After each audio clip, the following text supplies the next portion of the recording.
یہ ہیں پاکستانی خفیہ ایجنسی ISI کی ایجنٹ میجر سیما، جو 8 جون 1996 کو ٹوٹی ہوئی بان کی چارپائی پر پیدا ہوئی۔ آپ وہاں پیدا ہوئی جہاں سوال نہیں پیدا ہوتا تھا۔ آپ جو ہی جوان ہوئی تو آپ نے ایک پاکستانی لڑکے سے شادی کی، جس میں سے آپ کے 4 بچے پیدا ہوئے۔ 4 بچوں کی پیدائش کے بعد آپ کو محسوس ہوا کہ آپ کو سچا پیار نہیں ملا، جس کی وجہ سے آپ نے سچے پیار کی تلاش میں ISI کے دوسرے ایجنٹ سچن، جو دشمن ملک میں تعینات تھے، سے سچے پیار کا پری پلان ڈرامہ رچایا۔ ISI کے اس خفیہ ایجنٹ سچن کا اصل نام میجر چاہت تھا۔ سچن ایک خوبصورت نوجوان تھا، لیکن مملکت خدا داد کے لیے یہ وہاں پر کپڑے ٹانگنے والے ہینگر جیسا حلیہ بنا کر پھرتا تھا۔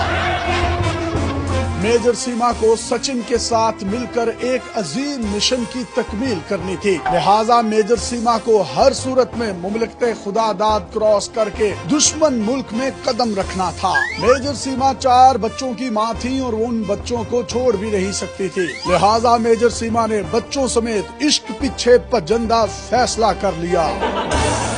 میجر سیما کو پاکستانی خفیہ ایجنسیوں نے رات کے اندھیرے میں PIA کی فلائٹ PK 420 سے نیپال کے لیے روانہ کر دیا۔ میجر سیما کے 4 بچے بھی اس عظیم مشن میں ان کے ہمراہ تھے۔ آپ نے کراچی سے اڑان بھرنے سے پہلے اپنے مشن کے لیے قیمتی چیزیں، چوسنیاں، فیڈر، پیمپر اور ببس اپنی پشت پر لدے ہوئے کالے بیگ کے اندر ڈال لیں اور بچوں کے چی چی پاں پاں کی آوازوں میں نیپال کے لیے روانہ ہو گئی۔ اس عظیم خفیہ ایجنٹ کو بچوں سمیت اب کسی بھی حال میں انڈیا پہنچنا تھا، لیکن کوئی ڈاکومنٹیشن نہیں تھی۔ نے میجر سیما کو وہاں ریسیو کرنے کا سارا بندوبست کر رکھا تھا۔ میجر سیما پاکستانی فلائٹ PK 420 سے نیپال ایئرپورٹ پر اترنے ہی والی تھی کہ سیما کے سب سے چھوٹے بچے نے جہاز میں ہی ان کے اوپر یمنڈس کر دیا، جس کی وجہ سے آپ کی بنارسی ساڑی کا تھوڑا سا دامن بھیگا، گیلا اور تھندا ہو گیا۔ لیکن آپ نے ہمت نہ ہاری، کیونکہ ابھی آگے بہت مشکل کٹھن مشن شروع ہونے والا تھا، لہٰذا میجر سیما نے سینیٹائزر لگا کر اپنی ساڑی کے پلو کو پاک کیا اور فوری طور پر جہاز سے نیچے اتر گئی۔ میجر سیما ایک انتہائی بہادر سپاہی تھی اور ان کا نام ہمیشہ مملکت خدا داد میں کٹ مارکر سے لکھا جائے گا۔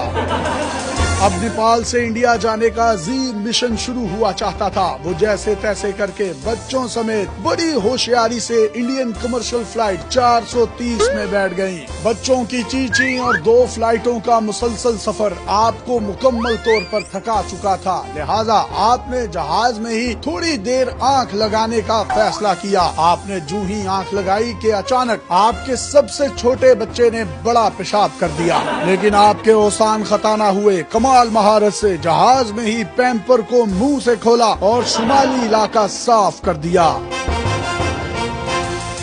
ادھر میجر سیما جیسے ہی ایئرپورٹ اتری تو بغیر کسی ڈاکومنٹیشن اور انکوائری کے میجر سیما اپنے پچھلے پیار کی 4 نشانیوں سمیت دشمن ملک بھارت میں پہنچ گئی۔ ISI کے پہلے سے بھیجے ہوئے اس خفیہ ایجنٹ میجر چاہت عرف سچن انڈین ایئرپورٹ پر نیپال سے آنے والی فلائٹ کا انتظار کر رہے تھے۔ انتظار کرتے کرتے ان کا منہ گلی کی نکر جیسا ہو چکا تھا۔ وہ جو ہی ایئرپورٹ پر ایک دوسرے کو ملے، گلے لگایا اور ایک دوسرے کے کان میں پاکستان زندہ باد اور زرداری کھپے کا نعرہ بھی لگا دیا۔ اب دھرتی کے ان دونوں بیٹا بیٹی کا عظیم مشن شروع ہوا۔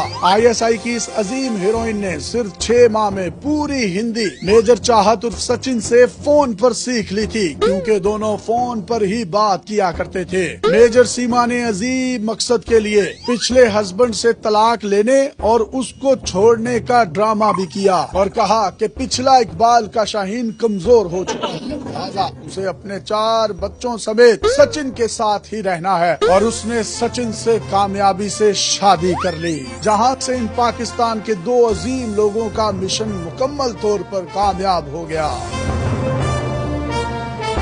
اب ان دونوں کا عظیم مشن شروع ہو چکا ہے۔ اس مشن میں نہ صرف میجر سیما کو گندے پیمپرز والے بارود کی بدبو کا سامنا کرنا پڑے گا، بلکہ مملکت خدا داد کے لیے فیڈر اور چوسنیاں بھی بار بار بدلنا پڑ سکتی ہیں۔ قوم کے ان گمنام اور خفیہ ایجنٹوں کو ڈیلی پاکستان کا سلام۔